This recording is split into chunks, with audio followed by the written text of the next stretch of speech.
What's up, VexXFam? Razor here, and I am hitting you with another video update. And guys, we've got a lot to talk about. I know it's been a while since I've done one of these, and we're going to talk about that. So if you guys are just tuning in and you're new, I am Razor, otherwise known as John. I am the CEO and owner of VexX Gaming, and this is kind of my passion. So welcome to the channel, and thank you guys for your support. Right now we're going to talk about what we've done in the past. So in esports, we've been involved since late 2013, early 2014. We kind of started off really strong. We ended up jumping right into Call of Duty, and we had Pluto, Slacked, Slasher, and Huddle. Slasher was an upcoming player at that point, and I believe Huddle and Slacked had some experience, but they were still very young players. Pluto being the captain and the veteran of the squad. They went on to do very, very well. I believe they placed at third at UGC Niagara, and you know the story from there. They were in the Pro League of the Season 2 for Ghosts.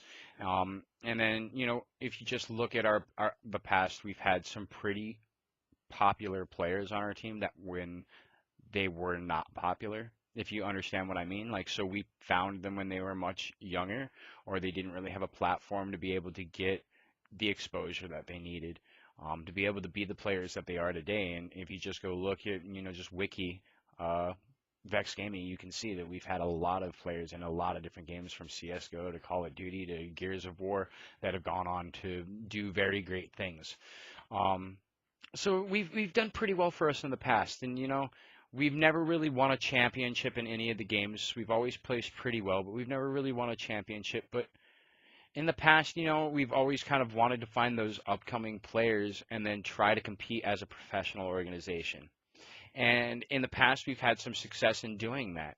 We found some, semi-professional players. We've been able to help them move up, and in certain cases, it's worked where they've moved on to bigger and better things, and in other cases, it hasn't. It just really depends on the player's skill level, how much the player puts in, and obviously how much we put into being able to market that player.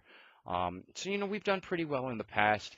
In 2017, it was a really slow year for us, and a lot of that is my fault. I got caught up in some real-life BS.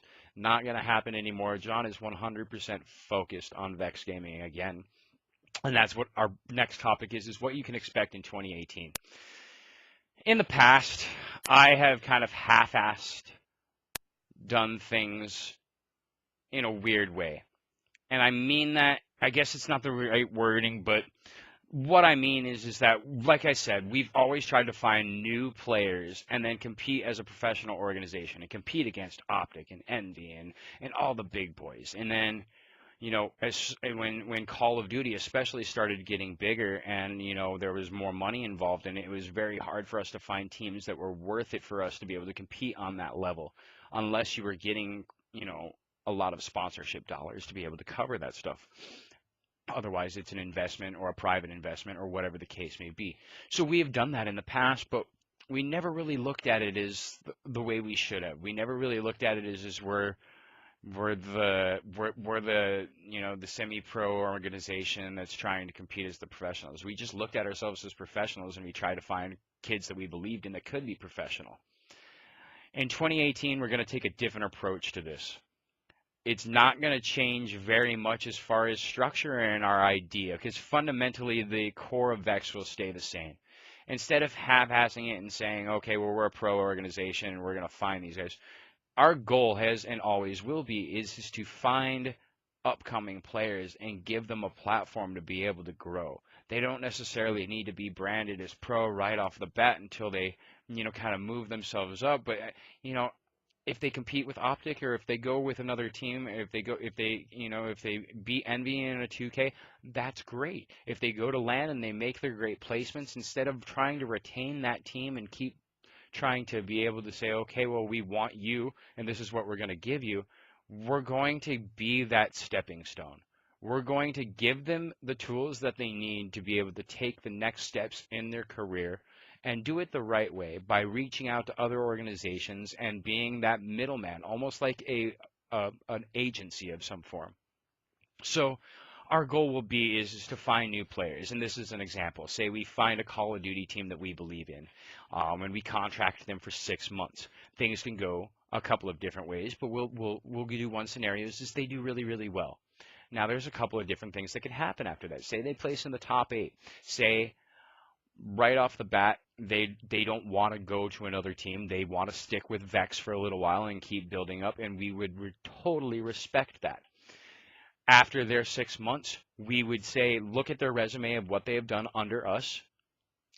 Would you like to work with them? And we will reach out to all kinds of different organizations to see if we can get a hit back. Now, obviously, the players can do this too, but there is some middle ground there. Now, if they do really, really well, and then in the middle of the season, in the middle of their contract, say one of the big organizations wants to pick them up because they want them to be their new challenger team because they believe that they can get into the pro league that way, or whatever the case may be, then we would negotiate with said team and let them move on from their contracts and move on to bigger and better things.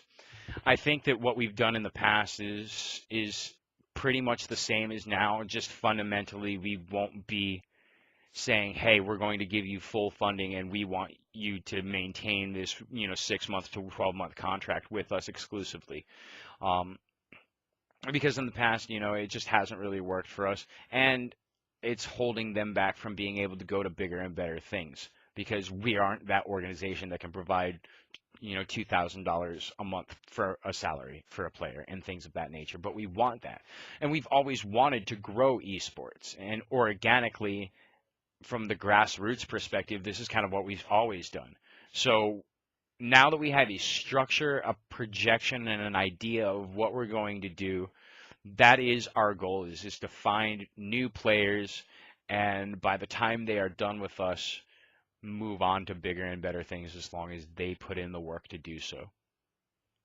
So there you have it. That is what we're going to be doing for 2018. And the games that you will see us in are going to be very familiar. We are going to get back into Gears of War. We're going to get back into Call of Duty.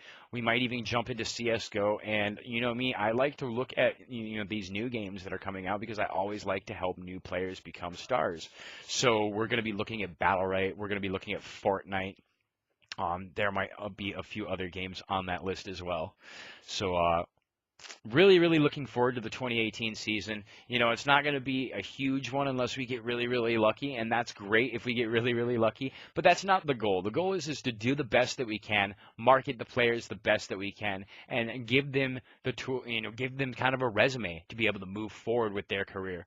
And like I said, in the past, we've been able to do a really great job with that, and as long as we're getting, our just through this kind of format, then this is the format that we'll use for a little while, for probably the whole year.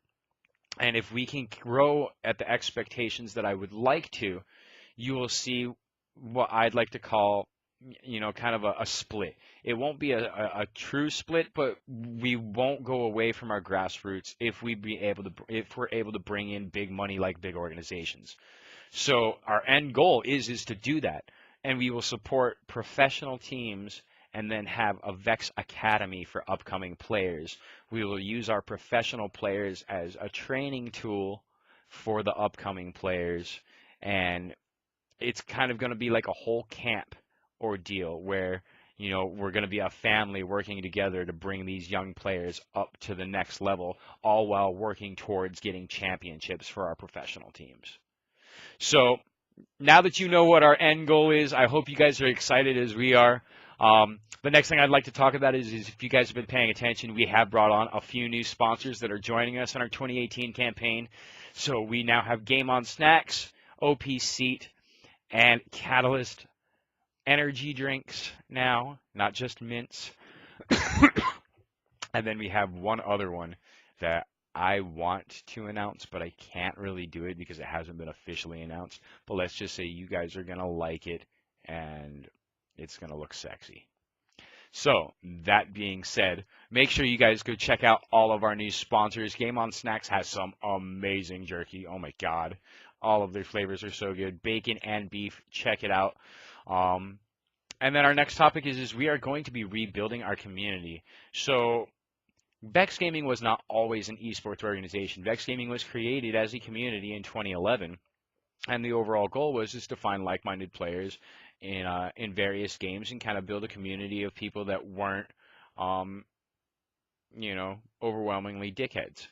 So we had a lot of success in that, and we did a lot of different MMOs. We played Call of Duty. We played a lot of different games. We had divisions, is what I like to call them. And I think that we want to get back to that because not only does it allow players that might not be able to compete at a professional level to be able to interact with Vex and maybe interact with the professional players that we have within Vex, but it also gives players a place to play in an environment that they would choose to be able to play in.